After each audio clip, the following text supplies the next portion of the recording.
73. hadis. Anas bin Malik radıyallahu anhu'dan rivayet kılınan hadiste mundaq deyilgen.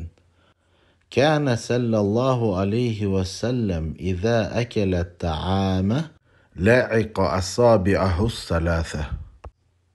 Peygamberimiz sallallahu aleyhi ve sellem tamaq yep bolgandan kin 3 barmağını yalap tili bilen tazlab etdi.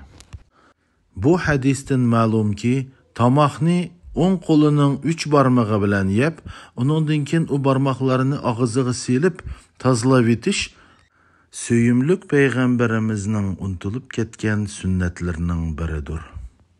Başqa rivoyatlarda Peygamberimiz sallallohu alayhi va sallam mundaq degan: Tamaqning qaysi parchasida barakat bor ekanligi sizlarga noma'lum.